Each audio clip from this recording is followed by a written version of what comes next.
Hello. स्वागत है आप सभी का GKRWA स्टडी पर। मेरा नाम निधि।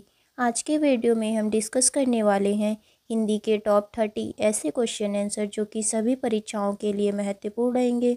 तो आप लोग वीडियो को शुरू से अंत तक ज़रूर देखिएगा और 30 में से कितने क्वेश्चन का आंसर आप सही कर पा रहे हैं अपना स्कोर हमें कमेंट बॉक्स में ज़रूर बताइएगा। तो चलिए शुरू करते हैं फर्स्ट क्वेश्चन से। संज्ञा के कितने भेद होते हैं? बताइए, संज्ञा के कितने भेद होते हैं? 5। संज्ञा के 5 भेद होते हैं। व्यक्तिवाचक संज्ञा, जातिवाचक संज्ञा, समूहवाचक संज्ञा, द्रव्यवाचक संज्ञा और भाववाचक संज्ञा। हिंदी में शब्दों का लिंग निर्धारण किसके आधार पर होता है?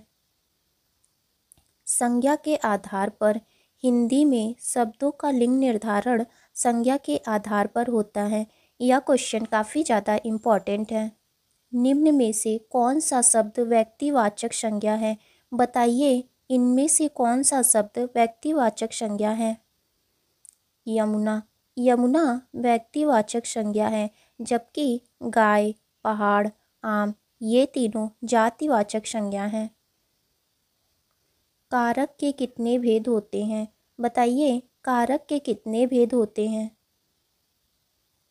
8। कारक के 8 भेद होते हैं। कर्ता, कर्म, करण, संपदान, आपादान, संबंध, अधिकरण और संबोधन। वृक्ष से पत्ते गिरते हैं, इस वाक्य में से किस कारक का चिन्ह है? आपादान कारक का।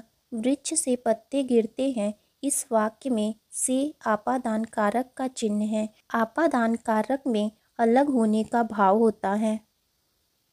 वृक्ष पर पक्षी बैठे हैं, इस वाक्य में पर कौन सा कारक है?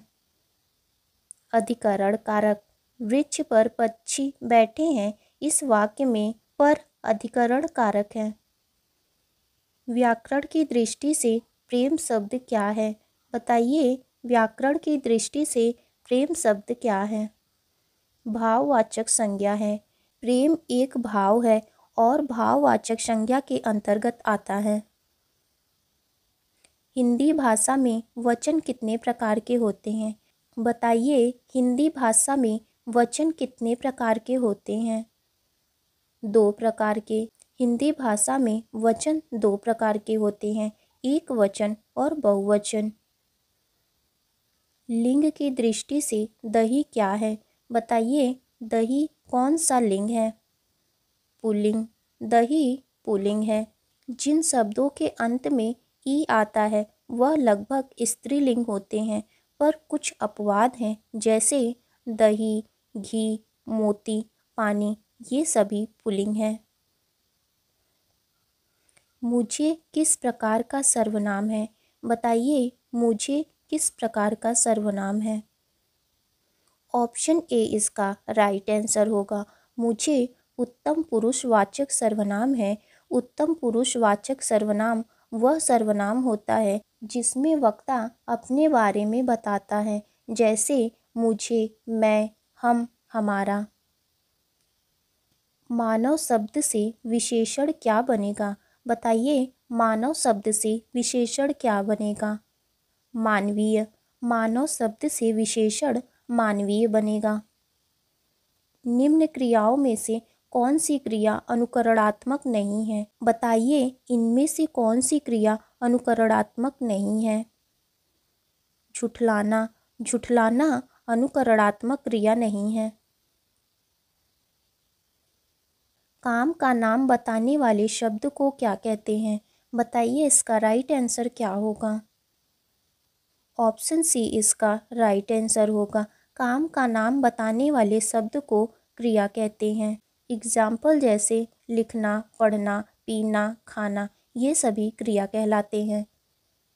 अविकारी शब्द होता है। बताइए, अविकारी शब्द क्या होता है? अव्यय। अविकारी शब्द अव्यय होता है और अविकारी शब्द का दूसरा नाम अव्यय है। अव्यय के कितने भेद होते हैं? बताइए, अव्यय के कितने भेद होते हैं? 5। अव्यय के 5 भेद होते हैं। क्रिया विशेषण अव्यय, संबंध बोधक अव्यय, समुच्चय बोधक अव्यय, विस्मयादि बोधक अव्यय, निपात बोधक अव्यय। गणेश का पर्यायवाची शब्द क्या है? बताइए गणेश का पर्यायवाची शब्द क्या है? गजानन। गणेश का पर्यायवाची शब्द गजानन है और इसके अन्य पर्यायवाची शब्द गणराज, गणनायक हैं। वीणा पाड़ी किसका पर्यायवाची शब्द है? सरस्वती का। वीणा पाड़ी सरस्वती का पर्यायवाची शब्द है और सरस्वती के अन्य पर्यायवाची शब्द भारतीय, हंसवाहिनी, वागेश्वरी।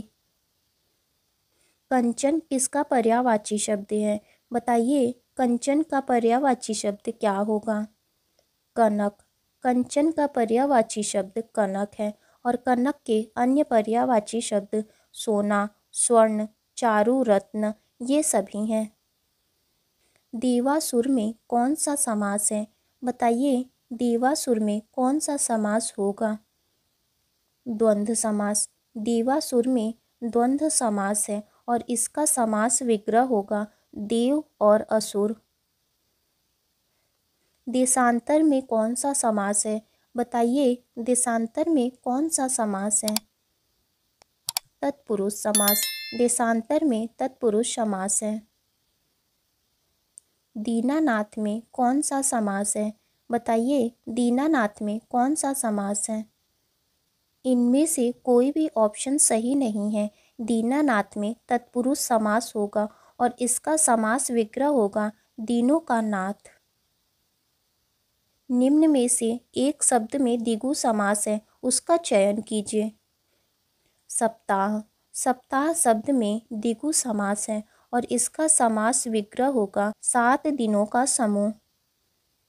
उत्पत्ति के आधार पर शब्द के कितने भेद होते हैं? 4। उत्पत्ति के आधार पर शब्द के 4 भेद होते हैं। परीक्षा शब्द निम्न वर्गों में से किस वर्ग में आता है? तत्सम। परीक्षा शब्द तत्सम वर्ग में आता है।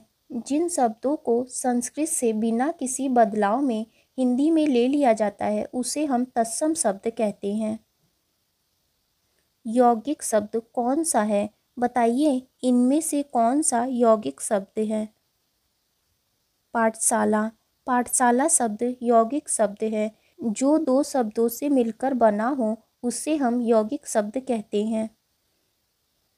नीचे दिए गए विकल्पों में से तद्भव शब्द का चयन कीजिए। बताइए इनमें से कौन सा शब्द तद्भव है? मुँह तद्भव है और इसका तत्सम मुख होगा। वकील किस भाषा का शब्द है? बताइए वकील किस भाषा का शब्द है? अरबी भाषा का। वकील अरबी भाषा का शब्द है।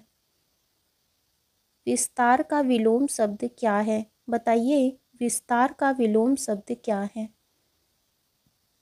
संक्षेप। विस्तार का विलोम शब्द संक्षेप है। सम्मुख का विलोम शब्द क्या है? बताइए सम्मुख का विलोम शब्द क्या होगा? विमुख। सम्मुख का विलोम शब्द विमुख है। अक्ल का पुतला का क्या अर्थ है? बताइए अक्ल का पुतला का क्या अर्थ है? बहुत बुद्धिमान। अक्ल का पुतला का अर्थ है बहुत बुद्धिमान। कमल का पर्यायवाची शब्द क्या है? यह आपका टेस्ट क्वेश्चन होगा। इसका आंसर आपको कमेंट बॉक्स में ज़रूर बताना है। तो आज की वीडियो आपकी यहीं तक थी। वीडियो अच्छी लगी हो तो लाइक करें, शेयर करें। अगर आप चैनल पे नए हैं तो चैनल को ज़रूर सब्सक्राइब करें।